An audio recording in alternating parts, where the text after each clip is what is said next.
تو ایسا نہیں کہ ہم لوگ اسٹینڈرڈ ہو گئے تو اس کو ہم رشتے میں نہ لائیں، یہ گناہ کا کام ہے، جنت میں نہیں جائے گا۔ اس لیے ہر ایک کو شریک لے کے چلنا چاہیے۔ ایک آدمی کا چچیرا چچا بھیک مانگتا تھا اور ان کا بھتیجا بہت بڑا سیٹ ہو گیا، بڑے بڑے لوگوں کے بیچ میں بیٹھا ہے، پوچھا کہ یہ آپ کا چچا ہے، سنتے لگتا ہے، کہا کہ نا کون بولا، یہ جھوٹ ہے، حالانکہ حقیقت تھی کہ ان کا چچا لگتا ہے۔ تو اس سے آپ کے رشتے میں کوئی فرق نہیں پڑے گا، آدمی کو کہنا چاہیے۔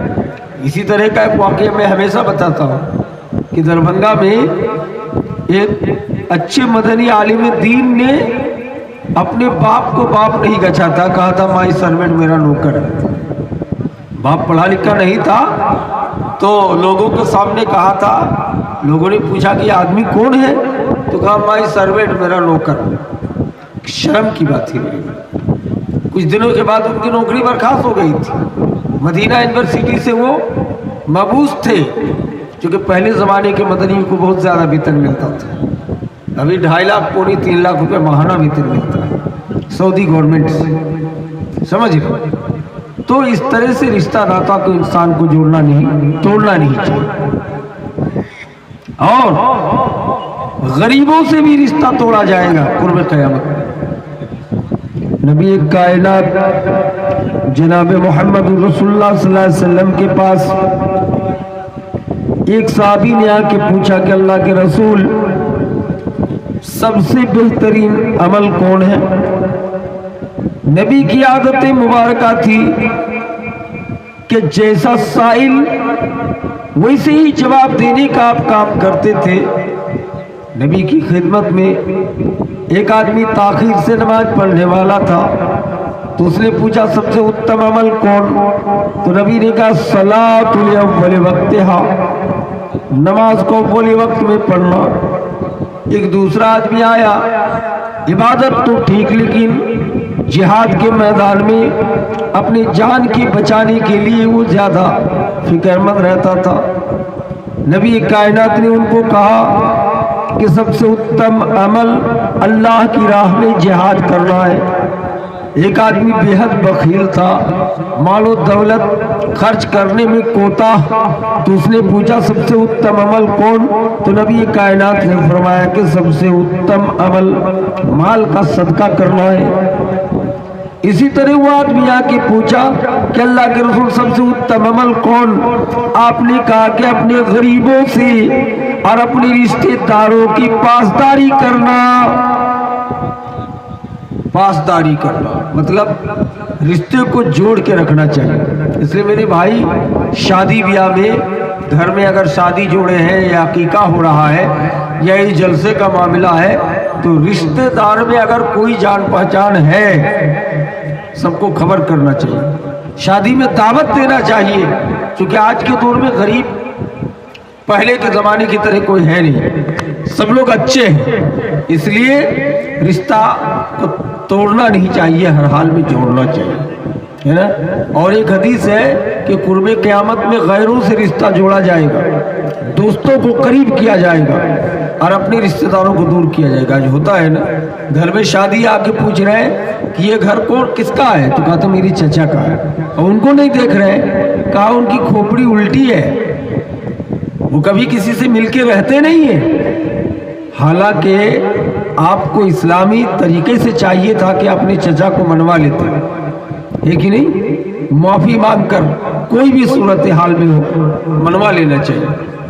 اور حقوق العباد ایک اہم معاملہ ہے، آپ کو پتہ ہونا چاہیے کہ جنازہ رکھنے کے بعد ہمارا آپ کوئی نہیں بولتے ہیں کہ یہ میت شرابی تھا، ان کے لیے معافی کی دعا کیجیے، یہ میت بے نمازی تھا، ان کے جنت کے لیے، ان کی آخرت کے لیے دعا فرما دیجیے، نہیں بولتا ہے، بلکہ کیا بولتے ہیں کہ یہ جنازہ، یہ میت پر کسی کا لین دین ہو، قرض ہو، تو میں ان کا بیٹا پوتا دینے کے لیے تیار ہوں۔ اس کا مطلب ہے کہ ہر معاملات سے حقوق العباد میں قرض کا معاملہ زیادہ اہم ہے، اس لیے ان کے بچوں کو اعلان کرنا پڑ رہا ہے کہ یہ موجودہ میت پہ اوپر کسی کا پیسہ باقی ہو یا کسی کا لین دین باقی ہو تو میں دینے کے لیے تیار ہوں ان کا بیٹا پوتا، سمجھ رہے؟ اور آپ نے یوٹیوب میں دیکھا ہوگا ایک آدمی 20 لاکھ روپیہ قرض لیا تھا اور جو قرض دیا تھا وہی آدمی مر گیا، تو اب جو پیسہ لیے ہوا تھا 20 لاکھ، کہا کہ یہ میت تو یہ آدمی ختم ہو گیا، لیکن یہ 20 لاکھ میں واپس کن کو کروں؟ ان کا اصل گارجین کون ہے، اصل وارث کون ہے ان کا؟ ایسے سمجھ میں نہیں آ رہا تھا۔ یہ بہت چالاک انسان تھا۔ میت کو لے کر جب لوگ جا رہے تھے تو وہی جنازہ کو روک دیا، کہا کہ میں اس جنازے کو اٹھنے نہیں دوں گا، اس لیے کہ اس آدمی پر 20 لاکھ روپیہ میرا باقی ہے، جب تک یہ پیسہ مجھ کو نہ مل جائے میں اس جنازے کو جانے نہیں دوں گا۔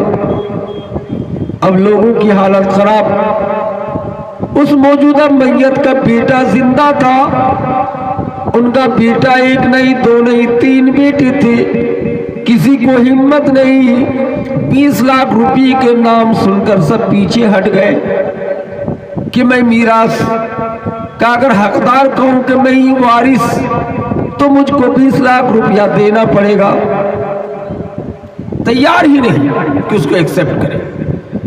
لیکن اسی میت کی، اسی مرے ہوئے آدمی کی ایک بیٹی، ایک ہی بیٹی تھی، بیٹی رحمت ہے اسی لیے کہا گیا میرے بھائی۔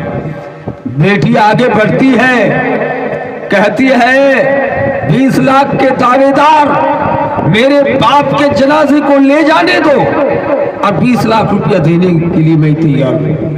بیٹی کہہ رہی ہے، ناتوا کمزور جسم والی اس آدمی کی لگتے جگر بیٹی کہہ رہی ہے کہ میں دینے کے لیے تیار ہوں، موجود ابھی میرے پاس 6 لاکھ روپیہ ہے اور 6 لاکھ کا زیورات ہے، جمع لے لو، اب باقی جو ہوگا میں کل پرسوں میں انتظام کر کے دینے کے لیے تیار ہوں۔ یہ آدمی فوراً جنازہ تو جانے دیتا ہے، وہی اعلان کرتا ہے کہ میں اس مرے ہوئے آدمی پر 20 لاکھ میں نہیں پاتا ہوں، بلکہ مرے ہوئے آدمی سے میں نے 20 لاکھ ادھار لیا ہے، تو اصل وارث کون ہے؟ یہ موٹا رقم ہے، یہ 20 لاکھ دوں کن کو؟ تو میں اصل وارث تلاشنے کے لیے یہ حربہ اختیار کیا تھا۔ اب پتا چلا کہ اس کا اصل وارث تینوں بیٹا میں سے کوئی نہیں، ان کی بیٹی ہے، اس لیے میں پیسہ لایا ہوں، یہ 20 لاکھ روپیہ بیٹی کے ہاتھ میں دے کے جا رہا ہوں۔ اب بیٹوں کو بہت پچھتاوا ہوا کہ کاش ہم لوگ 20 لاکھ دینے کی ذمہ داری گچھ لیتے، ایکسپٹ کر لیتے، قبول کر لیتے تو ہم کو 20 لاکھ روپیہ مل جاتا۔ میرے بھائی، تو بیٹی بڑی رحمت کی چیز ہے اور اس کے ساتھ لوگ ظلم کر رہے ہیں۔ تو رشتہ غریبوں سے نہیں جوڑا جائے گا، جوڑنا چاہیے، لیکن قرب قیامت میں توڑا جائے گا۔ اللہ کے رسول کی حدیث ہے کہ قرب قیامت میں مالدار رئیس اچھے گھرانوں کو رشتے میں سب جوڑے گا نا آج بھی ہے۔ اگر کوئی کہے کہ آپ کی منیہاری پرکھٹ میں مشہور آدمی مبارک حسین رحمہ اللہ تھے، بہت مشہور سرشا آبادی کے مسیحا مانے جاتے تھے، تو بہت سے لوگ کہیں گے کہ ہمارے رشتہ دار ہیں، ہے نا، رشتے میں چچا لگتے تھے، کوئی کہے گا رشتے میں ہمارے سمجھ باپ لگتے تھے، کوئی کہے گا کچھ، کوئی کہے گا۔ لیکن اگر کوئی غریب کہے گا منیہاری پرکھنڈ میں ایک بھیکھاری تھا جو ایک دانے کا محتاج تھا لیکن بڑا نیک تھا، وہ کون تھا؟ کوئی رشتہ گچھنے کے لیے تیار۔ امام کائنات نے فرمایا قرب قیامت میں غریبوں سے رشتہ توڑا جائے گا اور بڑے بڑے امیروں سے رشتہ جوڑا جائے گا۔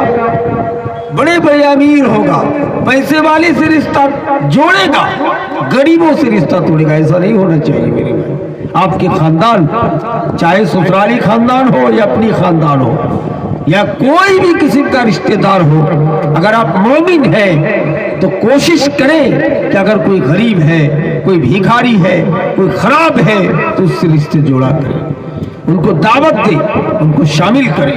اس طرح خوبصورتی کا بھی معاملہ ہے، اللہ کہتا ہے اگر میں چاہتا تو سب کو سندر بنا دیتا، لیکن میں ظالم نہیں ہوں، میں ایگزام لینے کے لیے اللہ نے قرآن میں کہا کہ لیبلوکم ایکم احسن عملا، تاکہ تمہیں آزمائے عمل کے اعتبار سے کون بہتر ہے۔ اس لیے میں نے ایسا آزمائش کے لیے کسی کو کالا بنایا، کسی کو گورا بنایا، کسی کو لنگڑا بنایا، کسی کو لولا بنایا، کسی کو کانا بنایا، کسی کو بدصورت بنایا، کسی کو سندر بنایا، کسی کو ارب پتی بنایا، کسی کو فقیر بنا دیا، کسی کو محتاج بنا دیا۔ یہ سب ایگزام کے لیے۔ تو اللہ تعالیٰ کا ایک کھیل ہے، رب کائنات کا ایک کرشمہ ہے کہ دنیا میں انسانوں کو پیدا کرنے کے بعد مختلف حالات، مختلف استھتی میں لوگوں کو رکھا تاکہ ان کا ایگزام لیا جا سکے۔ اس لیے میرے بھائی غریب سے غریب ان سے رشتہ کو آپ جوڑا کیجئے اور ان کے گھر جایا کیجئے، اور یہ گھمنڈ مت کیجئے کہ ہم بیٹی کے گھر نہیں جاتے، بیٹی کے گھر، بیٹا کے سسر کے گھر، اس طرح سے ہر جگہ جہاں ضروری ہو۔ یہ انسان مومن کا تقاضا ہے کہ ایک آدمی سے خندہ پیشانی سے ملے۔ خندہ پیشانی مانے مسکراہٹ کے ساتھ کسی سے ملاقات کرے، تو نبی نے اس کو بھی صدقہ قرار دیا، صدقہ قرار دیا ہے۔ سلام یا السلام علیکم کہتے یہ بھی دعا ہے کہ آپ پر سلامتی ہو رب کی طرف سے۔ میرے بھائی آپ پر اللہ کی رحمت ہو، یہ مومن کی پہچان ہے کہ ایک دوسرے کو مل کے دعا کرے دے، ان سے معانقہ کرے، گلے سے گلے ملے۔ یہ سب محبت و الفت کا تقاضا ہے، اس لیے آپ اپنے رشتہ دار سبوں کے ساتھ اچھا برتاؤ کرنے کی کوشش کریں۔ دوسری بات میں آپ کو یہ کہنا چاہوں گا کہ آپ کسی بھی طریقے سے اپنے ماں باپ کو ناراض نہ رکھیں۔ یہ جو حقوق العباد کا مین رشتے کا سسٹم ہے، ماں باپ کو آپ راضی نہ رکھیں۔ اگر ماں باپ آپ کو کچھ نہ دے پھر بھی آپ ماں باپ کی خاطر تواضع کرتے رہیں، یہ مومن کا تقاضا ہے۔ کیا نام ہے؟ سنیے بڑھا دیجیے، سب لوگوں نے دیا ہے 2000 روپیہ ہے۔ مسجد کا پڑوسی یہی ہے، پہلا اچھا ماشاءاللہ۔ چھوٹے بھائی لوگ 20,000 25,000 کر کے دیے، اور سب سے بڑا بھائی آجان ملا کو وہی دیتے ماشاءاللہ۔ تو آپ بھی کچھ بڑھائیے، کوئی ضروری نہیں کہ بنگلہ ہی میں دعا دے گا تو دعا ملے گی۔ میں آپ سے گزارش کرتا ہوں کہ آپ کچھ بڑھا دیجیے۔ سب لوگوں نے 20 بورا سیمنٹ دے دیا، ایک کام کیجئے 5,000 اور 3,000 لکھوا دیجیے، اور کیا کہیں گے؟ ٹھیک ہے نا، 3,000 دے دیجیے گا بعد میں انشاءاللہ۔ جی 4,000، ارے 1,000 کے 5 پورا دیجیے، 1 ہاتھ پورا دیجیے۔ کیا نام ہو؟ اچھا ماشاءاللہ۔ 3,000 بیسی نہیں ہے، اچھا بول دیا ہے 3,000 ماشاءاللہ۔ 2,000 نقد ہے، 3,000 باقی۔ اللہ تبارک و تعالیٰ ان کے دان کو قبول فرما۔ مسجد کے دان کا معاملہ اتنا خطرناک ہے کہ علامہ ذہبی رحمت اللہ علیہ نے لکھا ہے، اہل حدیث کے بڑے امام تھے علامہ امام ذہبی رحمت اللہ علیہ، کہ ایک آدمی مسجد بنانے کے لیے گارنٹی نامہ مانگ رہے تھے امام صاحب سے کہ مولانا ہم کو گارنٹی نامہ دیجئے، میں پوری مسجد اپنے جیب سے اپنے پیسے سے بنا دوں گا۔ جیسے آج بھی سعودیہ اور کویت قطر والے اپنے نیکی کے لیے جنت بناتے ہیں۔ مولانا تو ڈر گئے تھے کہ ہم گارنٹی نامہ کیسے لکھیں، تو کسی نے ان کو مشورہ دیا کہ سیٹھ جی کے کاغذ میں لکھ دیجئے یہ حدیث، من بنا للہ مسجدا بنى اللہ لہ بیتا فی الجنہ، جو اللہ کی رضا کے لیے مسجد تعمیر کرے گا اللہ تعالیٰ ان کے لیے جنت میں گھر بنائے گا۔ یہ لکھ کے دے دو، یہی گارنٹی نامہ ہے۔ گارنٹی نامہ لے کر سیٹھ نے کہا کسی کو بھی 1 روپیہ چندہ لگانے کی ضرورت نہیں ہے، میں تنہا اس مسجد کو بنا دوں گا۔ مسجد بنا رہا ہے، بناتے بناتے مسجد کی تعمیر کا کام مکمل ہو گیا۔ رات میں خواب دیکھتا ہے وہ آدمی کہ ان کے جنت جانے سے پہلے اس مسجد کے وسیلے سے گاؤں کی ایک بیوہ عورت، ایک ران عورت، ایک مسامات عورت پہلے جنت میں جا رہی ہے۔ صبح اٹھ کے سبوں کے سامنے خواب بیان کیا کہ میں نے خواب دیکھا ہے کہ یہ مسجد تمہیں پورا پیسہ میں نے دیا ہے، لیکن جنت جاتے بھی دیکھا کہ ایک دوسری عورت ہمارے گاؤں کی ملکین کی جنت جا رہی ہے، کیا میٹر ہے؟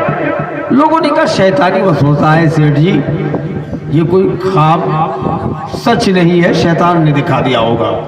لیکن دوسرے دن بھی وہی خواب دیکھ رہا ہے،